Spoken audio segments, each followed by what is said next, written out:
السلام علیکم جی، یہ آج کی ایک ڈائری نمبر 2 فار ٹوڈے کہ اس کا اندراج اس میں کہتے ہیں جی دوسرا ٹاپک ہے کہ فوج اور سیاست یا فوج کو سیاست پہ گھسیٹنے کی کوشش. تو پتہ نہیں، لمبی کہانی ہے، کہاں سے شروع کرے اور کہاں پہ جائے آدمی، کہاں ختم کرے سمجھ نہیں آتی ہے. آپ لوگوں کو سیاست میں تو نہیں گھسیٹنا چاہیے، یہ تو غلط ہے بالکل. جس ادارے کا، جن ہیروز کا جو وردی پہن کے سینے پہ گولیاں کھاتے ہیں اور آگ اور بارود کی بارش میں آگے بڑھتے ہوئے چلے جاتے ہیں وطن کی حفاظت کے لیے، تو ان کے ساتھ زیادتی ہے. لیکن ان کے وجوہات پہ، اس کی وجوہات پہ بھی غور و فکر ہونا چاہیے کہ ان کا نام یا ان کا ذکر کیوں ہوتا ہے سیاست میں.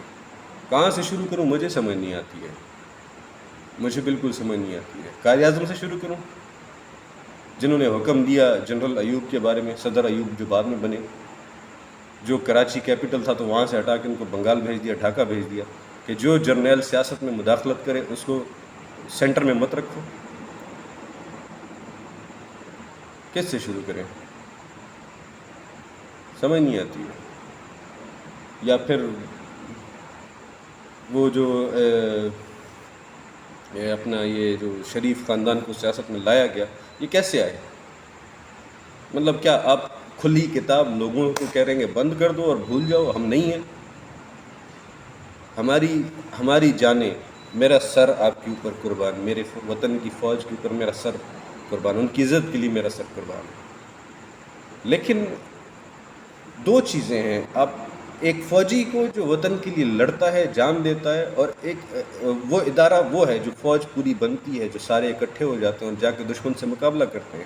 چاہے 20 سالوں میں دہشت گردی کی امریکہ کی جنگ میں جو جانیں گنوائی ہیں، یا اس سے پہلے کارگل میں جو ہیروز ہمارے تھے، یا اس سے پہلے جو 84 میں جو سیاچن میں ہوا، یا پھر 71 میں ہوا، یا 65 میں ہوا، یا 48 میں ہوا، یہ ہیروز ہیں. فوج وہ ہے جو لڑتی ہے دشمن کو، ایک سبق سکھاتی ہے. میں آج تک نہیں مانا، نہ میں کبھی مان سکتا ہوں ہماری فوج کبھی شکست ہماری فوج نے نہیں کھائی ہے. میں نہیں مانتا یہ بات، ہماری فوج نے شکست نہیں کھائی ہے.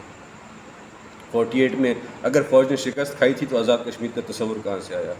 65 میں اگر شکست کھائی تھی تو میں میرا ڈائریکٹلی رشتہ نہیں، لیکن میرے خالو ہیں، میرے کزنس شاید ان میں سے کوئی دیکھے، تو میں نے ان سے ایک دفعہ پوچھا، ابھی آج سے 6 سال پہلے، کافی بزرگی کے ایج میں، اب اللہ تعالیٰ ان کو صحت عطا کرے، تو میں نے ان سے پوچھا، میں نے کہا کہ جی بتائیں، آپ جب ہندوستان میں جب گھس گئے تھے تو کتنا، میں نے 500 کلومیٹر پڑا، تو آپ لوگ کتنا وہاں ہندوستان کے اندر گھسے تھے؟ تو مجھے کہتے ہیں کہ کلومیٹر کا نہیں پتہ، لیکن ہمیں واپس آتے ہوئے 2 یا 3 ہفتے انہوں نے بتایا تھا کہ ہمیں اتنا ٹائم لگا تھا واپس آتے ہوئے پاکستان پہنچتے ہوئے. یعنی جنگ، ہم میدان جنگ میں نہیں ہارے کبھی. ہم جنگ ہارے کیسے کہ جا کے وہ تاشقند معاہدہ تاشقند ہوا، وہاں جا کے جی دو آپس میں بڑے سینگ لڑائے اور جا کے سیاست میں ان کی بس یہاں پہ ٹر کر رہے تھے، وہاں جا کے ہار گئے. اور پھر 71 کی جنگ تھی، تو وہ ہماری شروع سے پالیسی سی ساری، مطلب یہاں سے مرکز بنا کے ان کے ساتھ تھوڑا زیادتی، ادھر سیاسی لحاظ سے بھی زیادتی ہوتی رہی، ایک معاشی لحاظ سے بھی ان سے زیادتی ہوتی رہی، سارا کچھ ہوتا رہا. وہ ان کے وہ ایشوز بنتے گئے، جیسے بلوچستان سوال اٹھاتا ہے نا، ویسے ان کے ایشوز بنتے گئے، ان کو ایڈریس نہیں کیا گیا. اور پھر جا کے وہ اگرتلہ والا سین ہوا، مجیب الرحمان گیا، وہ ہندوستانیوں کے ساتھ بیٹھ گیا، سارے وہ ایک تماشا لگ گیا. وہ تماشا لگنے کے بعد پھر وہ، مطلب آپ کیا، یعنی بیچ میں آپ کے پورا دشمن بیٹھا ہوا ہے، پوری دنیا میں آپ کو کوئی سپورٹ نہیں کر رہا، آپ کی فوج وہاں پھنس گئی ہے. تو ہتھیار ڈالے بھی تو یہ جو بکواس کرتے ہیں اکثر لوگ کہ ہتھیار ڈالے، ایسے ڈالے ویسے ڈالے، کس لیے ڈالے؟ کہ وہ مسلمان ہمارے بہن بھائی وہ ذبح ہو رہے تھے، قتل ہو رہے تھے مفتی بانی کے ہاتھوں. تو تاریخ سے تو انکار کوئی نہیں کر سکتا، آپ سچائی کی تاریخ سے ریسرچ کریں، اس کو دیکھیں، تو ہماری فوج نے شکست نہیں کھائی ہے. ہماری فوج نے 84 میں شکست نہیں کھائی، سیاچن ہم سے لڑ کے نہیں چھینا گیا. ہماری فوج نے کارگل میں شکست نہیں کھائی، کارگل میں آپ کا چہیتا، یہ بزدل، یہ چور جو ہے، یہ جا کے واشنگٹن میں بیٹھا اور کلنٹن کے ساتھ بغیر کسی اپنے ملٹری سیکرٹری یا کسی کے بھی، اکیلے میں جا کے وہاں فیصلہ کر لیتا اور اعلان واشنگٹن ہو جاتا ہے، جی ہم فوجیں واپس بلا رہے ہیں. اور ہمارے سارے شہید، سارے ہمارے ہیروز وہاں سے واپسی کے دوران شہید ہوئے. ان کا ذمہ دار کون ہے؟ کوئی کمیشن بنا اس کا کہ یہ کیسے اعلان واشنگٹن ہوا، یہ کیا چیز ہوئی، کیسے نہیں ہوا؟ تو مطلب کہاں سے شروع کریں کہ فوج کو سیاست میں نہ گھسیٹا جائے؟ فوج کو سیاست میں نہیں ہونا چاہیے، اس میں شک کوئی نہیں ہے. ان کے اوپر جو سر پہ جو ذمہ داری ہے وہ نبھانا آلریڈی اتنا بڑا کام ہے کہ اس سے یعنی یہ ناانصافی ہے ان کے کردار سے، ان کے فرائض سے اور ان کی قربانیوں سے کہ ان کو گھسیٹا جائے سیاست میں. لیکن اس سوال کے اوپر غور کرنا چاہیے کہ فوج کو نہیں، چند لوگوں کو، فوج کو نہیں، چند لوگوں کو اگر کوئی گھسیٹتا ہے تو اس کی وجوہات کیا ہیں، اس کے اوپر غور ہونا چاہیے، غور و فکر اس بات پہ ہونی چاہیے. اور دوسرا ویسے بھی آپ لوگوں نے جو پریس کانفرنس کی ہے کہ نہیں گھسیٹنا چاہیے، یا پریس ریلیز جو آپ نے دی ہے، تو وہی وہ چہیتے کی بیٹی نہیں کیا ہے سارا کچھ، جو پہلے نعرے لگا رہی تھی دہشت گردی کے پیچھے وردی ہے، اب جا کے وہ جنرل فیض کے اوپر بکواس کر رہی ہے. میں آج تک مجھے تحفظات ہیں، ایک عام پاکستانی شہری کی حیثیت سے مجھے تحفظات ہیں. میری کوئی آؤٹ ریچ نہیں ہے، مجھے کوئی سنتا نہیں ہے. میں خود اپنے ریکارڈ کے لیے ویڈیوز بنا رہا ہوں کہ مجھے ہے حکم اذاں لا الہ الا اللہ. میں صرف اس بات کے لیے یہ ویڈیوز بنا رہا ہوں اور کچھ نہیں ہے. مجھے کوئی سننے والا نہیں ہے، مجھے کوئی پڑھنے والا نہیں ہے. سوشل میڈیا پہ 8-10 لوگ ایک چیز دیکھ لیتے ہیں، لائک یا ڈس لائک کر دیتے ہیں. تو مجھے کوئی نہیں ہے. لیکن اگر میرے تحفظات ہیں تو میں نے ابھی تک جنرل باجوہ کا نام نہیں لیا. لے سکتا ہوں، مطلب کیا ہوگا، زیادہ سے زیادہ کوئی آ کے اٹھا کے لے جائے گا تو یہ، لیکن لیا نہیں ہے میں نے نام ابھی تک. کیونکہ پہلے دن عمران خان اترا تو اس نے کہا کہ نہیں، میری زندگی سے زیادہ اس ملک کو فوج کی ضرورت ہے. اور میں اندھا نہیں ہوں، مجھے معلوم ہے ہماری بیچ میں سے یہ فوج نکالنے پاکستان واقعی 3 ٹکڑے ہو جائے گا. یہ جو چور ڈاکو آپ لوگ سپورٹ کرتے آ رہے ہیں، یہ جو گیٹ نمبر 4 کے اندر سے میٹنگز کیسے ہوتی ہیں ان چوروں اور ڈاکوؤں کی، کیسے ہوتی ہیں؟ مطلب سیاست میں ہم نہیں گھسیٹتے، لیکن ان کی میٹنگز کیسے ہوتی ہیں؟ گیٹ نمبر 4 پہ خواجہ آصف کیا کرنے جاتا ہے؟ چودھری نثار خاموش ہے پچھلے 5-4 سال سے، وہ کیا کرنے جاتا ہے وہاں پہ؟ شہباز شریف کس طرح جاتا ہے وہاں پہ؟ آپ کا تو سیاست سے تعلق نہیں ہے، تو وہ کس حیثیت سے وہاں جاتے ہیں؟ یہ سوال سوچنے والے ہیں اور ان کے اوپر غور و فکر ہونا چاہیے. اگر آپ کا نام کسی جگہ پہ نہیں آنا چاہیے تو وہاں پہ ایسے اقدام بھی نہیں ہونے چاہیے. اور یہ گھسیٹنا فوج کو نہیں ہے. فوج کے اوپر کوئی بات کرے گا، کل بھی کیا تھا، آج بھی کریں گے، ہمیشہ کریں گے. فوج کے اوپر کوئی بات کرے گا، جیسے 2018 کے الیکشن سے پہلے انہی نون لیگ کے لوگوں نے ہماری فوج کو برا بھلا کہا، اور جو ہمارے بہادر سپاہی جو فوجی تھے، جو جگہ جگہ پہ اپنی ڈیوٹی الیکشن کے دنوں میں سر انجام دے رہے تھے یا اس سے پہلے، تو ان کو ایک یعنی ان کی بے عزتی کرنے کی کوشش کی. پھر الیکشن میں آپ نے رسپانس دیکھا پاکستانی قوم کا، وہ قوم جو عمران خان کے پیچھے چلتی ہے. ہر جگہ، ہر گلی کوچے میں اپنے فوجیوں کو پھول دیے گئے. پھول کیا، اپنی گردنیں ہم سر اپنے اٹھا کے ان کو دے دیں گے. وہ ہماری عزتیں ہیں. جو لوگ اپنی عزت، اپنی محافظوں کی عزت نہیں کر سکتے، ان کا مقام کوئی نہیں ہوتا دنیا میں. ہمیں معلوم ہے ہم اپنی فوجیوں کی عزت کیسے کرتے ہیں، ہمیں معلوم ہے ہم نے ان کی عزت کیسے کرنی ہے. تو اس پہ کوئی دو رائے نہیں ہے، کوئی سوال ہی نہیں پیدا ہوتا کہ ہم اپنی فوج کے بارے میں بات کریں. جو کرتے ہیں وہ فضل و رحمان کرتے ہیں. آپ کو پتہ ہے وہ ٹی ٹی پی کے ساتھ اس کے تعلقات تھے. وہ جو کرتے ہیں وہ، یہ نواز شریف نے کہا جنرل باجوہ کا، جنرل فیض کا اس نے نام لیا، اس کی بیٹی نے کل پرسوں نام لیا. یہی لوگ کرتے ہیں. وہ جو یہ اچکزئی کرتا ہے، بکواس کرتا ہے، یہ جو بلوچستان میں اب جن کو اوپر لایا گیا وہی لوگ کرتے ہیں. ایم کیو ایم والوں نے کیا کیا بکواس نہیں کی، وہ لوگ کرتے ہیں. کیوں نہیں ان کو پکڑا گیا؟ نجم سیٹھی لگا ہوا ہے، حامد میر لگا ہوا ہے، وہ سلیم صافی نے وہ جنرل ندیم انجم نے بال پکڑی ہوئی ہے، کرکٹ بال، اور اس کی ٹویٹ کی تصویر کہ جی لاسٹ بال. مطلب یہ اب چیزیں دیکھیں، اس کو کیوں نہیں نوٹس جا رہے؟ ان لوگوں کو نوٹسز کیوں نہیں جا رہے؟ مریم نواز کو کیوں 2 سال سے جیل سے باہر رکھا ہوا ہے؟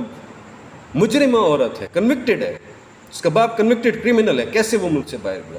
ان سوالات کے جوابات ہمیں کون دے گا؟ ہمارا پیسہ چوری ہوا نا، ہم پاکستانی ہیں، ہمارا حق کھایا گیا، ہمیں ملک ہمارا ذلیل ہوا، ہمارے ملک کی بے عزتی ہوئی. کون ذمہ دار ہے ان چیزوں کا؟ کون ہمیں جواب دے گا ان باتوں کا؟ ہمارا وہاں پہ سر جھکتا ہے ان لوگوں کی وجہ سے. ہاں، ہمارا سر اٹھتا کہاں ہے؟ ہماری فوج ہمارا سر اٹھاتی ہے. ہماری فوج سے ہمارا سر جھکتا نہیں ہے، سر اٹھاتی ہے ہماری فوج ہمارا. لیکن چند لوگوں کو سوچنا چاہیے کہ جب اللہ آپ کو آزماتا ہے طاقت اور اختیار دے کے، تو اللہ کی آزمائش طاقت اور اختیار میں آپ اپنی اناؤں کو بیچ میں نہیں لاتے ہیں، اپنی اناؤں کے بھینٹ نہیں چڑھاتے ایک ریاست کو جو اللہ نے اپنے نام کی عوض عطا کی ہے. اس کو اپنی اناؤں کی بھیڑ کوئی نہیں چڑھاتا. یہ عدالتیں جو لگتی ہیں رات کو، یہ کس قسم کی عدالتیں ہیں؟ وہ بات ایک ہی جگہ میں نے شروع کی اور ایک ہی فوج اور سیاست سے بات اتنی لمبی ہو گئی. میرا ویسی مطلب اپنی ذاتی باتیں کرتا ہوں، مطلب کوئی میں تجزیہ کار ہوں نہیں، کوئی اس طرح کا آدمی نہیں ہوں، کوئی صحافی نہیں ہوں، کچھ نہیں ہوں، بس اپنی ہی بات کرتا ہوں، اپنے دل کی ایک وہ آہیں نکالتا ہوں، ٹھنڈی آہیں بھرتا ہوں، اور کچھ نہیں ہے. اس لیے ایک ہی ٹاپک میں بات لمبی ہو جاتی ہے.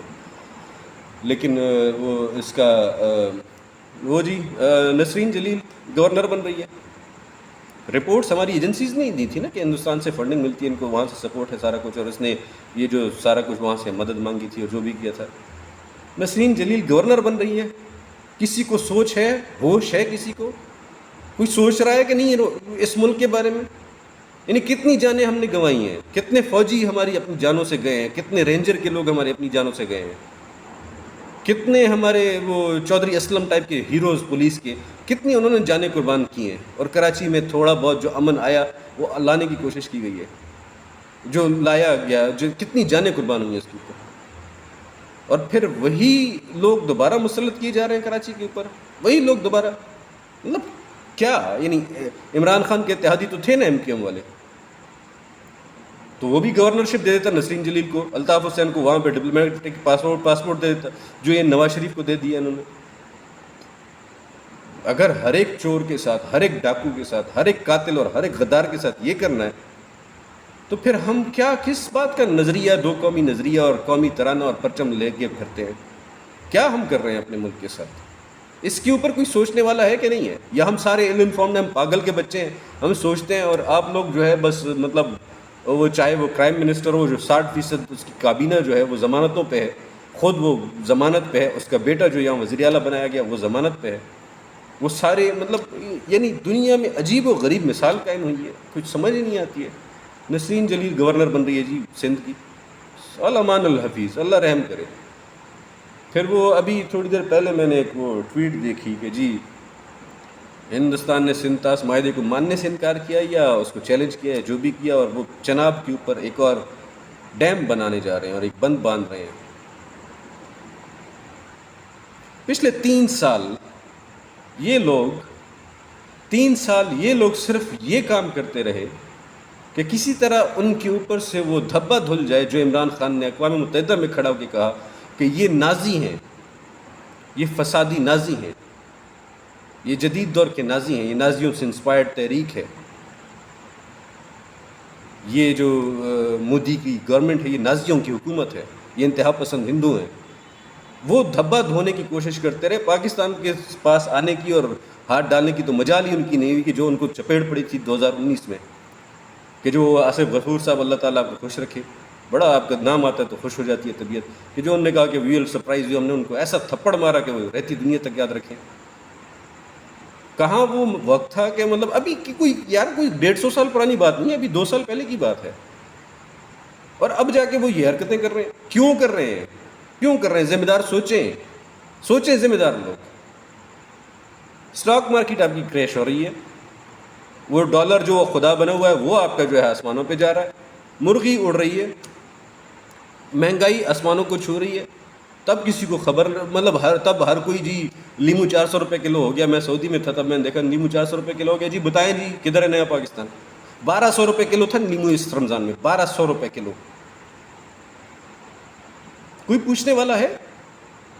یا بس مطلب دان کر دیا، ملک دان کر دیا کہ لو جی کرو جو کرنا ہے کرو، امریکہ بہادر سے حکم آیا، ہم تو بس حکم کے تابع ہیں، جو کر دیا انہوں نے کر دیا، صحیح ہے، ٹھیک ہے، کر ہی جاؤ. سیاست سے تعلق فوج کا نہیں ہے، ہرگز نہیں ہے. اور کسی بھی ذی شعور انسان کو، پاکستانی کو، محب وطن کو، فوج کو سیاست میں گھسیٹنا نہیں چاہیے، کبھی نہیں. لیکن اگر کوئی ایک آدمی، کوئی ایک شخص، فرد، جیسے مشرف تھا، جیسے ضیاء تھا، یا اب اگر کوئی ایسے سمجھتا ہے کہ وہ کچھ بھی کر سکتا ہے، اگر ایسے لوگ ہوتے تو سوال اٹھانا ہر مسلمان پر فرض عین ہو جاتا ہے، فرض عین ہو جاتا ہے. یہ اس میں نہیں جاتا کہ مطلب کب تک ہم چھپے رہے ہیں، ڈر کے بیٹھے رہیں گے جی وہ ہمیں یہ کر لیں گے، ہمیں وہ کر لیں گے. یار میری فوج ہے، مجھے کیا کرے گی؟ میں سینے میں پاکستانی پرچم لے کے سر پہ لگا کے گھومنے والا آدمی، میری فوج مارے گی یا وہ دشمنوں کو مارے گی؟ میری فوج مجھے نہیں مارے گی. میری فوج میری دشمن نہیں ہے، میری فوج میرے دشمنوں کی دشمن ہے، وہ میری فوج ہے، مجھے ان سے ڈر نہیں ہے، مجھے ڈر اس سسٹم کے اندر بیٹھے ہوئے ان غداروں کا ہے جو اس ملک کو نقصان پہنچا رہے ہیں، اور مجھے ڈر ان سے یہ نہیں ہے کہ مجھے مار دیں گے، 100 بسم اللہ ماریں، ایک مجھے ماریں گے 100 اور کو ماریں گے۔ یہ اتنی بنجر زمین نہیں ہے کہ یہاں پہ سارے مطلب بزدل پیدا ہوں، اتنی بنجر نہیں ہے۔ جو اوپر بیٹھے ہوئے ہیں یہ وطن کے سودے جو کر رہے ہیں، مجھے ڈر ان سے ہے کہ یہ وطن کو تباہ کر رہے ہیں، ڈر یہ ہے۔ خدا را اس کو سنبھالیں، خدا را سنبھالیں، اپنی ذمہ داریوں کا احساس کریں، اور ذمہ داری تب ختم ہو جاتی ہے جب کچھ بچتا ہی نہیں ہے۔ اس سے پہلے کہ کچھ نہ بچے، ذمہ داریوں کا احساس کریں، سنبھالیں، اس ملک کو منتشر نہ ہونے دیں۔ ایک ہی آدمی آیا جس کی خاطر پورے ملک میں، وہ بلوچستان جاتا ہے تو لوگ نکلتے ہیں، وہ کراچی جاتا ہے تو لوگ نکلتے ہیں، وہ پشاور جاتا ہے تو نکلتے ہیں، وہ گلگت جاتا نکلتے ہیں، وہ کشمیر جاتا نکلتے ہیں، وہ پنجاب آتا نکلتے ہیں، اس کے لیے لوگ۔ ایک ہی آدمی ہے جس نے قومیتوں کو رد کر دیا اور ایک ہی قوم یہاں پہ کھڑا کر دی کہ ہم پاکستانی ہیں، ایک ہی آدمی۔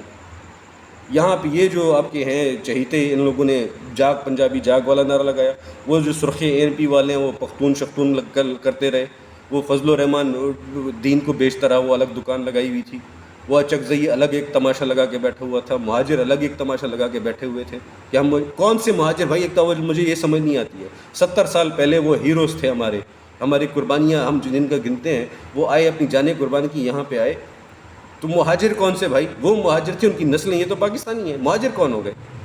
ایک الگ ان نے تماشا لگا رکھا تھا، سندھو دیش الگ تماشا لگا رکھا تھا۔ ایک آدمی آیا، اس نے سب کو اکٹھا کیا ایک پرچم کے تلے، اس پرچم کے سائے تلے ہم ایک ہیں، اس کو حقیقی معنوں میں اس نے کر کے دکھایا، اور اسی کے خلاف ساری سازش ہوئی۔ اس کو سمجھنے والا کوئی نہیں ہے، کسی کی عقل کام نہیں کرتی ہے کہ بھائی یہ اگر ہو رہا ہے تو یہ ملک کے ساتھ کیا ہو رہا ہے۔ ایک ہی آدمی جو اس ملک کو اس طرح، اس کے مفاد کے لیے اس طرح وہ اپنی جان لڑا رہا ہے، اپنی زندگی لڑا رہا ہے، اسی کے خلاف ایک سازشیں کیوں ہو رہی ہیں؟ کیوں ہو رہی ہیں یہ ساری؟ کیوں نہیں عدالتیں مطلب سارا 12 بجے دکان کھول لی پاپڑ بیچنے کے لیے؟ کیوں نہیں وہ پوچھتے کہ بھائی جو مراسلہ آیا تھا صدارتی ریفرنس تھا، کیوں نہیں وہ پوچھتے؟ آرٹیکل 5، یہ لوگ قوم کو اتنا جاہل سمجھتے ہیں کہ آرٹیکل 5 کا حوالہ دے کے ڈپٹی اسپیکر نے اس کو رد کر دیا تھا، تو یہ کہتے ہیں کہ آئین توڑا تھا۔